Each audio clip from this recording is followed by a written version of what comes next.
अतुलित बलधामं हेमशैलाभदेहं धनुजवन कृशानं ज्ञानिनामग्रगण्यं सकलगुणनिधानं वानराणामधीशं रघुपतिप्रियभक्तं वातजातं नमामि।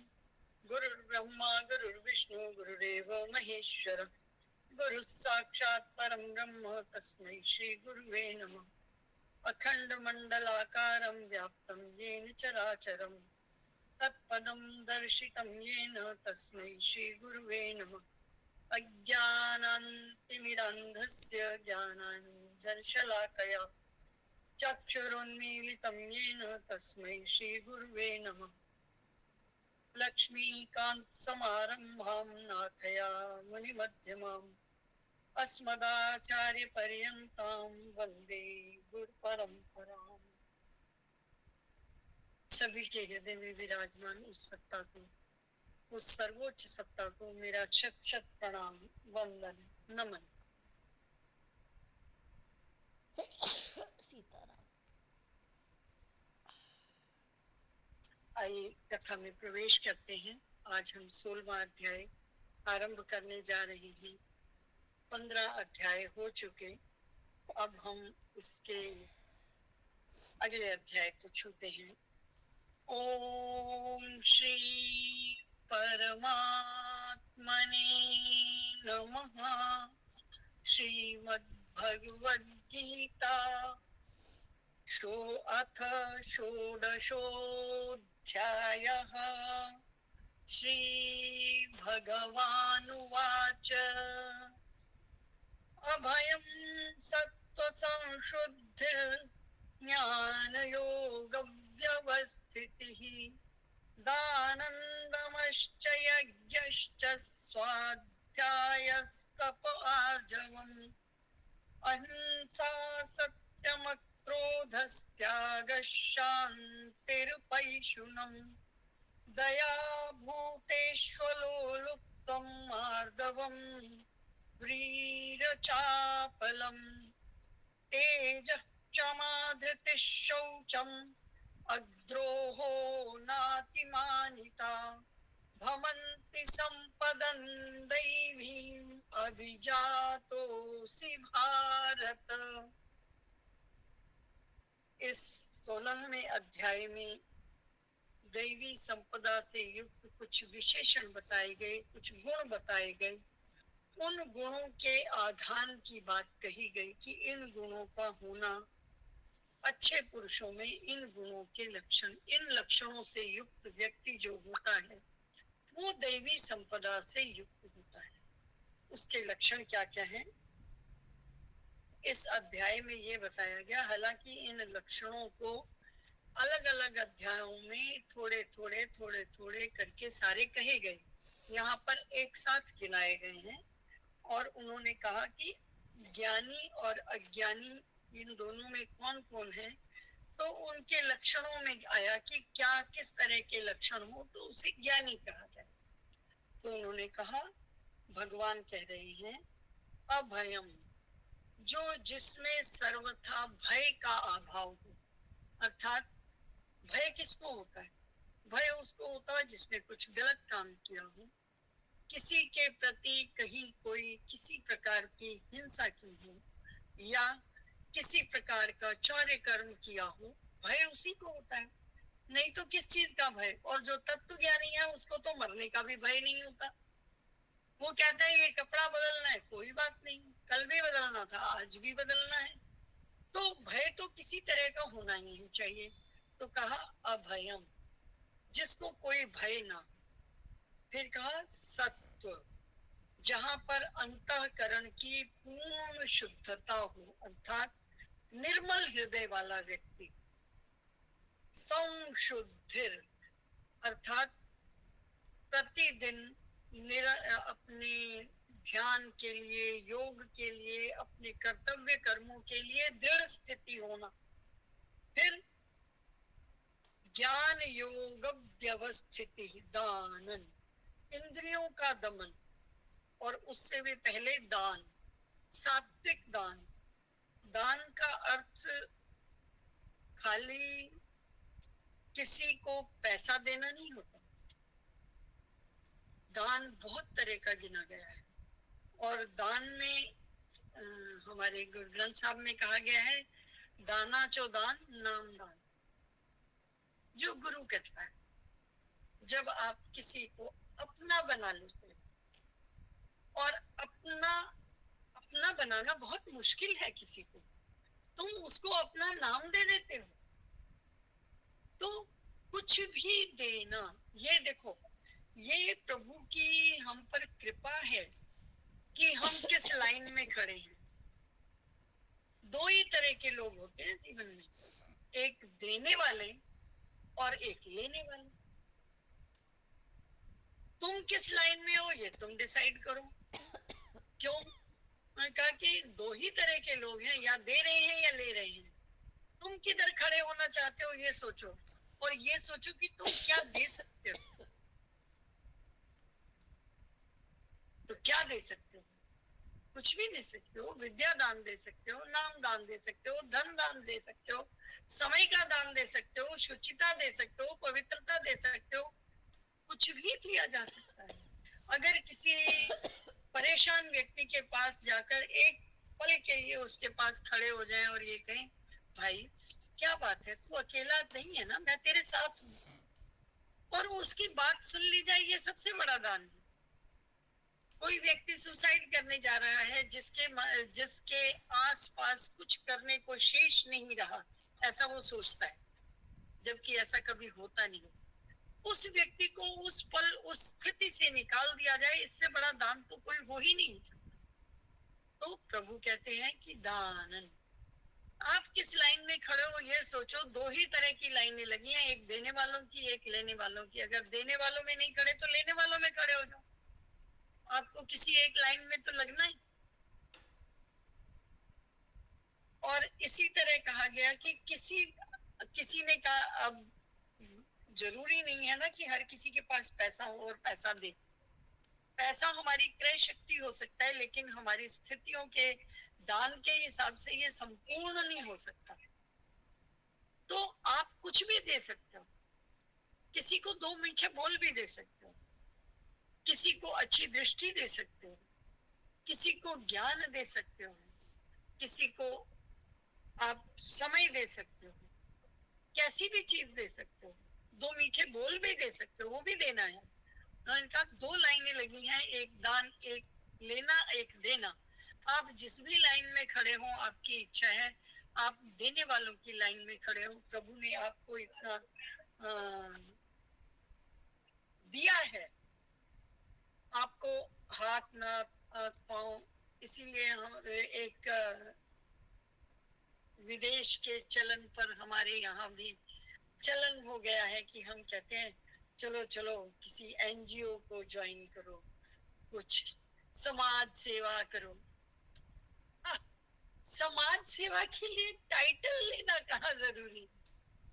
आप जहाँ खड़े हो वहीं लोगों को कुछ चाहिए। किसी पौधे को पानी ही दे दो, उससे चार लोग ऑक्सीजन पाएंगे, वो भी तुम्हारा दान है। किसी प्यासे को पानी पिला दो, वो जीवन जिएगा, उसका गला साफ हो जाएगा, वो जिएगा, आपको वैसे ही दुआ मिलेगी। तो देने की कोई थाह नहीं है और लेने की भी कोई थाह नहीं है, कितना भी लिए चले जाओ। और हम तो इतने, हमारी संस्कृति तो इतनी महान है कि हम ये कह पाते हैं, देश हमें देता है सब कुछ, हम भी तो कुछ देना सीखें। कि देश भी हमें कितना कुछ देता है, हम भी कुछ देना सीखें। और उसमें हम इस गाने में, ये हमारा समिति का गाना है, और इसमें हम कहते हैं हवा मिलती है, पानी मिलता है, आकाश मिलता है, छत मिलती है, नाम मिलता है, पहचान मिलती है, ये सब कुछ हमें मिलता है। हम भी तो कुछ दें पलट के। और अगर हम शरीर के उस पे आ जाएं, तो प्रभु ने इतना सुंदर शरीर दिया है, हम कुछ उसके बदले में किराया समझ के ही गालो भैया, उसका नाम ले लो। हर चीज के लिए समय है आपके पास, केवल उन चीजों के लिए आप समय निकालते हो जिसमें क्रय शक्ति जैसी कोई चीज है। तुम क्लास में गए, पैसा दिया, पढ़ाई करी, ज्ञान लेकर आ गए, लेकिन उस ज्ञान में कहीं वो ज्ञान तो है ही नहीं जो आपके आत्मोद्धार के लिए आवश्यक है। खाली आवश्यक नहीं, अति आवश्यक। वो ज्ञान वहां नहीं है। हम किताबी ज्ञान को ज्ञान कहते हैं, ये ज्ञान नहीं है, पर पूर्ण ज्ञान नहीं है। इसमें मेरे ब्रह्म का ज्ञान तो है ही नहीं। हनुमान जी से सीखो, वो कहते हैं अरे इस माला में राम नहीं है माँ, चल सारी तोड़ दी था कि मेरे राम का नाम तो है ही नहीं, तो मुझे आपने ये क्या दिया, मुझे नहीं चाहिए, मैं राम के साथ हूँ। और इसी तरह अगर माँ शबरी पर आए तो वो भी यही कहती है कि नहीं, ऐसा नहीं होना चाहिए। वो उनकी अपनी वो है कि वो प्रभु के आने मात्र का सुनकर इतना विभोर हो गई कि वो बरसों बरस झाड़ू ही लगाती है। किसी के आगमन की ऐसी प्रतीक्षा भी कोई कर सकता है? शबरी से सीख, एक एक चीज हमें कुछ सिखाने के लिए बनी है, हम उसे सीख। उनका दान, फिर आया दम, यानी इंद्रियों का दमन, इंद्रियों का विषयों की ओर बढ़ते रहना, बढ़ते रहना, बढ़ते रहना बंधन का कारण है। उस बंधन से मुक्त होने की बात की जाए तो दम, दमन, इंद्रियों का दमन।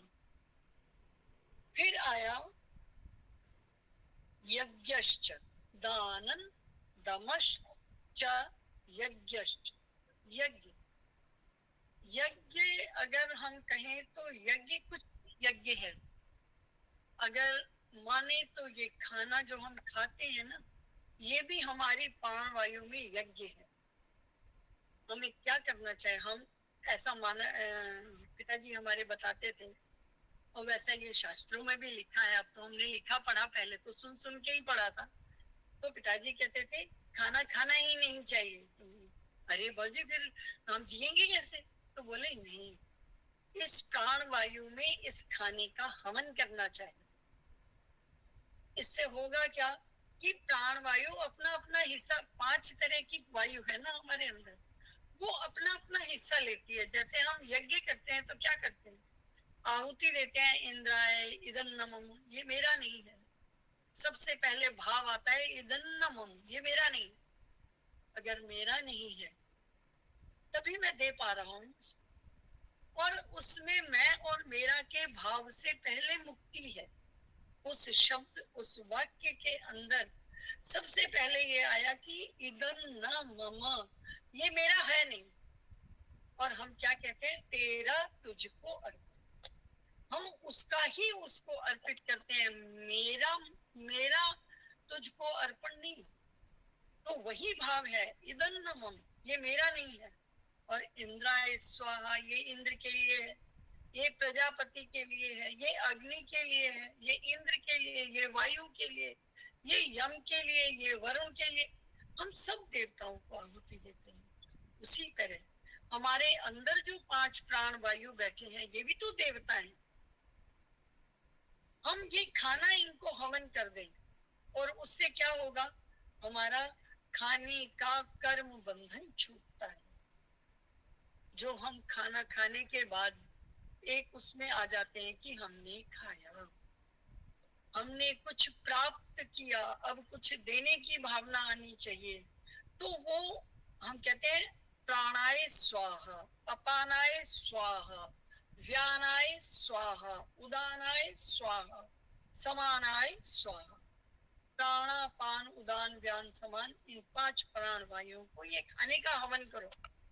हवन का अर्थ होता है कुछ अपने हाथ से किसी के लिए दे देना। ये सब आहुतियां कही गई हैं। इसीलिए आपने देखा होगा कि जितने अच्छे अच्छे कार्यक्रम होते हैं, किसी साधु महात्मा के, किसी दिव्य विभूति के कार्यक्रम होते हैं, तो वहां लिखा जाता है आइए ज्ञान यज्ञ करें। तो ज्ञान में कौन सा यज्ञ हुआ भाई? वहां तो कोई अग्नि नहीं जलाता है, वहां तो कोई आहुति नहीं देता है, लेकिन वो भी यज्ञ। ये यज्ञ जो है किसी भी तरह का हो सकता है, ये सारे यज्ञ कहलाते हैं। जितनी भी क्रियाएं हैं वो वास्तव में कहीं ना कहीं यज्ञ है, और उन यज्ञों को करने की बात कही गई। फिर आया स्वाध्याय। स्व अध्याय, अपने आत्म उत्थान के लिए कुछ पढ़ा जाए, कुछ अध्ययन किया जाए, उसको कहते हैं स्वाध्याय। फिर आया तप। तप का अर्थ होता है किसी भी नियम को धारण करना और नियम से उसका पालन कर लेना, जो मैंने आज नहीं किया। वो तप है कि आपने एक नियम बनाया और निरंतर बिना व्यवधान के उस पर चलते चले, और वो उसको भी कहते हैं तप। तप हमेशा हिमालय पे जाकर और एक पैर पे खड़े होके, या जैसे पार्वती जी के लिए आया कि उन्होंने एक पत्ता खा के किया, वो है। लेकिन उनके अलावा भी तप है कि हम ये नियम बना लें कि हम बिना पूजा किए खाना नहीं खाएंगे, वो भी एक तप है। और वास्तव में जब हम किसी नियम को धारण करते हैं तो उसी में ही हम देखते हैं कि हम कर नहीं पाते हैं, व्यवधान भी वहीं आते हैं। और उन सभी व्यवधानों के आने पर भी यदि हम उस तप को कर लेते हैं, लेकिन इसमें एक चीज और बहुत विशेष है जिसको जानना चाहिए, कि ये तप हम खुशी से करते हैं, ऐसे नहीं। करवा चौथ का व्रत रखा, 6 बजे से बच्चे को तंग कर दिया, जा देख क्या चांद निकला। अरे भाई जी कल आएगा ना, किसने कहा था जबरदस्ती है मत रखते, रखा है तो खुशी से रखो ना, उसको उसकी भावना के साथ रखो, आफत समझ के नहीं रखो। ये कुछ आफत तो हमारे बाजारीकरण के कारण हो गई है कि वो इतना ताम तोमड़ा इसके साथ बांध दिया गया है कि वो व्रत ना हो गया, अच्छा खासा घर, पूरे घर का डिस्टरबेंस ही हो। व्रत होता है जो खुशी से, अपनी इच्छा से एक नियम को धारण करें और उसको खुशी से अपने लिए करें, किसी के लिए नहीं होता कुछ, सब अपने लिए होता है, आत्म उद्धार के लिए होता है। तो तब फिर कहा आर्जवम। आर्जव कहते हैं कि जब जो शरीर के सहित इंद्रियों की सरलता, उनके भावों की सरलता, और जो रिफ्लेक्ट कहाँ होती है? आपके अंतःकरण में। आपके अंतःकरण की जो सरलता है उसको कहते हैं आर्जव। और आर्जव के लिए सबसे अच्छा जो आता है वो माँ शबरी के लिए आता है कि शबरी के अंदर अंतःकरण की बहुत निर्मलता थी। उसका कहीं भी कोई उदाहरण होता है तो माँ शबरी का। शबरी माँ ने अपने गुरु के कहने से रास्ता समझा, और प्रभु ने कहा, जब उनके गुरु के मतंग ऋषि के हिमालय पर जाने का समय आया, उनके योग शक्ति से इस देह को त्यागने का समय आया, तो उन्होंने माँ शबरी से कहा कि माता अब मैं चलूंगा, और तुमने जो इतने वर्षों तक, पता है शबरी शबरी क्यों बनी थी? शबरी की कहानी पता है ना, तो बताने की जरूरत नहीं है। तो शबरी को दया आ गई थी उन भेड़ों के ऊपर जो उसकी शादी में काटे जाने वाले थे, और उस पर दया करके उसने कहा, अरे मेरी शादी और इतने सारे पशु कटेंगे और उसमें मेरा मेमना भी। और उस मेमने को न कटने देने के लिए वो वहां से भाग गई, छोटी सी बच्ची जो कभी अपने घर से बाहर नहीं निकली, जंगल पर्वत आगे आगे आगे आगे बढ़ती गई, और कहाँ जाकर ठहरी कि वो बेहोश हो गई, और मतंग ऋषि ने उन्हें जगा, पानी पानी का छींटा देके जगाया और फिर वो मतंग ऋषि के आश्रम में ही रहने लगी। वहां पर जब बच्चों ने कहा कि ये भीलनी और हमारे साथ रहेगी, वो उनका सुनती थी तो वहां से भी चल पड़ी, सारे रास्ते साफ करती थी मतंग मुनि के। बोले अरे आजकल मैं गंगा जी नहाने जाता हूँ तो रास्ते में कोई कंकड़ ही नहीं आता, कौन साफ करता है? फिर उन्होंने शिष्यों से पूछा, महाराज पता नहीं, लेकिन हाँ आजकल ऐसा हो तो रहा है। फिर थोड़े दिन में देखा कि अरे ये क्या, पहले तो ये बच्चे लकड़ियां लाने में 2-4 घंटे लगाते थे, अब तो 10 मिनट में आ जाते हैं। ऐसा कैसे? तो पता चला कि कौन, कोई महाराज जी कोई लकड़ी ना हमारे आश्रम के बाहर ही छोड़ देता है, हम तो वही उठा लेते हैं, बस आ जाते हैं। बाद में पता चला कि माँ शबरी इस काम को करती हैं, बिना किसी को बताए, बिना किसी के नजर में आए, बिना किसी मान के लिए, बिना किसी दम्भ के लिए, बिना किसी नाम के लिए, सरल हृदय से कि गुरु जी हैं, इनके लिए मुझे कुछ करना है। तो जो उसकी समझ में आया उसने वो काम किया। और बाद में जब गुरु जी के जाने का वक्त आया तो उन्होंने कहा, शबरी मैं तेरी इस भक्ति से बहुत प्रसन्न हूँ, तो मैं तुझे वरदान देता हूँ कि तुम आज से इसी आश्रम में रहो, और त्रेता युग में जब भगवान जन्म लेंगे तो वो खुद तुझसे यहाँ मिलने आएंगे। ये है भक्ति का परिणाम, निश्चल भक्ति का परिणाम, कि उसने मांगा नहीं, उसने चाहा नहीं। हम कहते हैं ना, अगर हम मांगेंगे नहीं तो सामने वाला देगा कैसे? ऐसा नहीं। अगर आर्जव हो, अगर अंतःकरण की निर्मलता हो तो बिना मांगे भी मिलता है। माँ बिना मांगे सब कुछ देती है। छोटा सा बच्चा क्या पूछ पाता है, क्या बता पाता है, कब मांग पाता है? माँ उसका ध्यान रखती है कि अब ये गीले में है, अब इसको खाना चाहिए, अब इसको पानी चाहिए, अब इसको नहाना है, अब इसके कपड़े बदलने, सब ध्यान माँ रख लेती है। उसी तरह प्रभु भी हमारा ध्यान रखते हैं। और कहा कि इस भक्ति के कारण तुम्हें प्रभु स्वयं आकर यहाँ दर्शन देंगे। तो इतनी विभोर हो गई कि उसने ये भी नहीं पूछा कि वो कब आएंगे,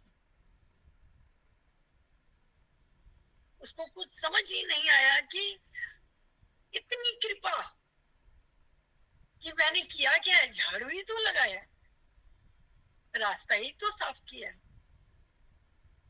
2 लकड़ी ही तो बीनी है, ये तो सारे ही करते। और इसके लिए इतनी कृपा की मुझ पर प्रभु स्वयं आएंगे मुझसे मिलने, तो उसने ये भी नहीं पूछा कब आएंगे। गुरु के वचनों में सरल हृदय से प्रेम, विश्वास, त्याग, ममता की मूर्ति माँ शबरी। और उन्होंने जब मतंग ऋषि चले गए वहां से तो उन्होंने कहा कि मैंने तो ये पूछा ही नहीं किस दिशा से आएंगे, तो उसने चारों दिशाएं साफ कि ठीक है कोई बात नहीं, जिधर से भी आएंगे आएंगे और यही आएंगे ये तो पक्का है। अब इसके चारों तरफ के रास्ते साफ किए जाएं, रोज पानी रखना, रोज कुछ खाने को बटोर के रखना और प्रभु की राह देखना। उसने अपने छोटे सी अवस्था को 80-85 साल की अवस्था तक इसी तरह रखा और उस नियम को कभी टूटने नहीं दिया। ये नहीं कहा कि नहीं नहीं इतने दिन तो हो गए, कभी आए तो है नहीं, ऐसे कोई आ सकता है प्रभु? आते है कभी? आज नहीं करते, ऐसा नहीं कहा उसने। उसने पूर्ण विश्वास रखा अपने गुरु की बात पर कि नहीं प्रभु आएंगे, और आएंगे तो मैं उसके लिए मेंटली तैयार हूँ कि मुझे जो करना है मैं अपना काम कर रही हूँ, और मेरे गुरु ने कहा है तो ना आने का तो सवाल ही नहीं है। उसके मन में ये कभी भाव आया ही नहीं कि आएंगे कि नहीं आएंगे, वो तो कहती आएंगे। तो रास्ता साफ कर रहे हैं, इसीलिए तो भोग रख रही हूँ, इसीलिए तो ये जल लाई हूँ। और उसने अपने नियम को कभी तोड़ा नहीं, और नहीं नियम टूटने से, ये भी उसकी एक तपस्या थी। ये सारे गुण जितने अभी तक गिनवाए, ये सभी गिने तो इसमें सम्मिलित है। और इन सभी गुणों के साथ उसको मिला क्या कि प्रभु राम स्वयं आए भाई के साथ, और न केवल दर्शन दिए, नवधा भक्ति का उपदेश दिया और उन्हें बताया कि भक्ति क्या होती है। और भक्ति को जानने के बाद योग बल से उन्होंने अपने देह को योगाग्नि में भस्मीभूत करके देह त्यागी। उन्होंने कभी सीखी तो नहीं की, लेकिन ये जो इतने सारे गुण उनके अंदर थे, उन गुणों के कारण उन्होंने इस भक्ति को पाया, इस योग बल को पाया और अपनी देह का त्याग किया। ये थी माँ शबरी की भक्ति। और उन्होंने कहा स्वाध्याय तप आर्जवम। अगला श्लोक है अहिंसा सत्यम क्रोधस्त्याग शांतिर्पैशुनम। अब अहिंसा, अहिंसा बहुत तरह की होती है। आप मन, वाणी और कर्म, तीन तरह तो यही हो गए अहिंसा। फिर इसको आगे बढ़ाओ, सात्विक, राजसिक, तामसिक, इस तरह करते करते ये अहिंसा 80 तरह की जा पहुंचती है। तो उन्होंने कहा अहिंसा, फिर सत्य, मन, वाणी, शरीर किसी भी तरह से किसी को कष्ट न देना, यथार्थ और प्रिय भाषण। सत्य बोलने में बहुत बड़ी बात कही गई है हमारे ग्रंथों में। सत्यम ब्रूयात प्रियम ब्रूयात न ब्रूयात सत्यम प्रियम प्रियं च नानृतम ब्रूयात एष धर्म सनातन। कि सत्य बोलो पर प्रिय बोलो। और हम छाती चौड़ी करके जब बहुत गुस्से में होते हैं तो कहते हैं मैंने कभी झूठ नहीं बोला, मैं तो सच, वास्तव में सच बोलते हैं। सच ऐसा होता है नहीं, सच होता है जो सत्य हो और प्रिय हो। तो उन्होंने कहा तो ना ब्रूयात सत्यम अप्रियम, अप्रिय सत्य को मत कहो, चुप रह जाओ ना। क्या फर्क पड़ता है, जब सामने आएगा उसके आ जाएगा, तुम्हें अभी बताना क्या बहुत जरूरी है। अप्रिय सत्य को मत कहो, लेकिन एक बात और याद रखो, प्रियम च नान्यतम ब्रूयात, प्रिय बोलना है इसका मतलब ये नहीं कि झूठ बोल दो, प्रिय झूठ भी नहीं बोलना है, ये हमारा सनातन धर्म कहता है। अर्थात अप्रिय भाषण तो नहीं ही करना, चाहे वो सत्य हो या असत्य हो, लेकिन सत्य बोलना है। अप्रिय असत्य नहीं, प्रिय असत्य नहीं बोलना और अप्रिय सत्य भी नहीं बोलना।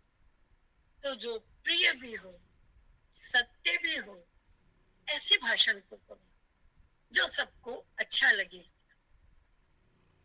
ऐसी वाणी बोलिए मन का आपा कोय, औरन को शीतल करे आप हूँ शीतल होए। ना कि दो शब्द कह दिए, पता नहीं आगे आने भी थे कि नहीं आने थे, लेकिन अभी से तुमने उसकी गठरी में बांध दिए कि अब ये ऐसे होएगा, हो या ना हो ये तो बाद की बात है, तो उसका फल भी तो भाई मिलेगा ना। ये जो तुमने उसके दिल को सुबह सुबह दुखा दिया, अब प्रिय सत्य बोलकर, वो उसका जो दिल दुखा, उसका भी फल तो पाओगे। तो कहा अहिंसा सत्यम क्रोध सत्यम, फिर कहा अक्रोध, जिसको गुस्सा ना आए। अब गुस्सा कहाँ आता है? गुस्सा वहां आता है जहां हमारे मैं को ठेस पहुंचती है। अगर मैं को ठेस नहीं पहुंचे तो हमें गुस्सा नहीं आता। जो मर्जी तुम सोच लो। हमें उस समय ये लगता है ये ज्यादा बड़े बाप की है, इसने ये कहा कैसे। 4 लोग और सुन रहे थे, पता है। अकेले में कहा होता ना मैं फिर भी माफ कर देती, उसने तो मेरी 4 सहेलियों में कह दिया। अब तो माफी मिल ही नहीं सकती, क्या कर लोगे भाई। नहीं कर क्या लोगे। तुमने कभी किसी का दिल नहीं दुखाया। अगर उसके मुख से निकल गया या उसने कह दिया, जान के भी कह दिया, तो भाई अकेले में माफ कर सकते थे तो अकेले में भी कर दो। तुम काहे क्रोध किए चले जा रहे हो। पर ना, सवाल ही नहीं उठता। मैं कोई छोटे पे होती, मैं भी उन्हें उठा करके जवाब देता। क्यों जी, उठा करके जवाब भी देना बहुत जरूरी है। तो अक्रोध, क्रोध नहीं करना, क्योंकि क्रोध के लक्षण पहले गिने हैं ना। क्रोधात भवति सम्मोह, सम्मोहात स्मृति विभ्रम, स्मृति विभ्रम बुद्धिनाशो, बुद्धिनाशः प्रणश्यति। मरने की कगार तक आ जाता है। और वास्तव में अगर हम चाहें तो हम 5 मिनट 4 मिनट से ज्यादा गुस्से में रह नहीं पाते। फिर हम हाफना शुरू हो जाते हैं, कांपना शुरू हो जाते हैं, पसीना आना शुरू हो जाता है। हमारे शब्दों का अनर्गल वाक्यांतरण होना शुरू हो जाता है। फिर हमारे वाक्य भी पूरे नहीं होते। फिर हम जिस अंग्रेजी को कभी बोलते नहीं, फिर उस अंग्रेजी में शुरू हो जाते है ना। और उसका कोई सेंटेंस, टेंस, वर्ब कुछ भी अपनी जगह नहीं होता, बस हम कह रहे होते हैं। फिर हम अपशब्दों पर आ जाते हैं। हाँ, और उन अपशब्दों के बाद हमें खुद भी अच्छा नहीं लगता। हमारे अंदर इतनी गंदगी भर जाती है कि फिर हम रोते हैं, खुद ही रोते हैं। और फिर हम कहते हैं उसने इतना मेरा दिल दुखाया, इतना मेरा अंदर जल गया कि मेरे को समझ नहीं आ रही मैं क्या करूं। और फिर हम बैठ के रोते भी, क्योंकि हमारा शरीर अंदर से उस अग्नि को बर्दाश्त नहीं कर पाता, उस जलन को, उस सड़न को बर्दाश्त नहीं कर पाता। वो अपने आप को ठंडा करता है आंसू निकाल के। और कहते हैं क्रोध। फिर त्याग, त्याग कहा जाता है जो हम अपनी स्वेच्छा से करते हैं, जो हम अपने से कुछ छोड़ते हैं किसी को देने के लिए, या अपनी बुराइयां भी जो छोड़ते हैं वो भी त्याग माना जाता है। उस त्याग को निरंतर बरतना। फिर शांति, यानी हर कहीं पे भी आपके मन को उद्वेलित करने वाली बात न हो, जहां हमारा मन अशांत न हो, शांत हो जाए। वास्तव में हम कभी शांत होते ही नहीं। कुछ नहीं तो हम घास पे बैठे तो घास छिलते रहते हैं, शांति से बैठे तो पैर हिलाते रहते हैं, कुछ नहीं मिला तो अपना पल्ला ठीक करते रहते हैं, और भी कुछ नहीं मिला तो अपने मुंह पे हाथ फेर लेते हैं। कुछ करते हैं, हम खाली बैठ नहीं सकते। और कहा गया कि कुछ छोड़ो, शांतता से बैठना सीखो। और इन सब कार्यों का कोई अर्थ नहीं होता, हम खाली आदतन मजबूर हैं कुछ करने के लिए। तो शांतता से बैठना, जैसे अभी देखो मैंने कहानी को जान लिया, कुछ नहीं है ना, आदतें वही। तो शांतता। और फिर कहा दया, शांतिर अपैशुनम, अर्थात प्राणी मात्र में दया, जहां हम किसी का हृदय नहीं दुखाएं। सर्वभूत हिते रता हमारी, कि हम हमारे किसी भी कृत्य से मन वचन क्रम से किसी भी तरह की हिंसा न हो। फिर दया, प्राणी मात्र पर, जीव मात्र पर दया। भूतेषु अलोलुप्तम, किसी की तरफ हमारा आसक्ति नहीं होना, लोलुपता नहीं होना, किसी चीज को पाने की इच्छा नहीं रखना, आसक्ति नहीं रखना किसी भी तरह से। और फिर मार्दवम धीर चापलम, कोमलता होनी चाहिए, मार्दवता होनी चाहिए। धीर यानी हमारे आचरण में एक लज्जा का भाव होना चाहिए। लज्जा का अर्थ शर्म से पागल होना नहीं है, लज्जा का अर्थ है कुछ करने में हमें ये होना चाहिए कि ये मैं कोई कर रहा हूँ, कर तो भगवान रहे हैं, नाम तो मेरा हो रहा है। जैसे जिसके लिए कबीर जी की बात आती है कि वो जब दान देते थे, जितना जितना दान देते थे उतना उतना नीचे होते जाते। तो उन्होंने कहा प्रभु आप तो दे रहे हो, तो इतना झुकते काहे जा रहे हो? बोले ये जो मैं दे रहा हूँ ये प्रभु की चीज है, प्रभु को दे रहा हूँ और लोग मेरा नाम कर रहे हैं, मुझे तो यूं ही शर्म आ रही है। ये वाली लज्जा। और चापलम, व्यर्थ की चेष्टाओं का अभाव, जो हमने शांतता में देखा कि जो हम फालतू फंडे की चेष्टाएं करते रहते हैं बेमतलब की, उन सब का त्याग करना। ये कुछ लक्षण बताए गए। अभी अभी चलेंगे लक्षण एक दो श्लोकों तक। मुझे लगा था 3 हो जाएंगे पर ज्यादा ही समय हो गया। श्री कृष्ण गोविंद हरे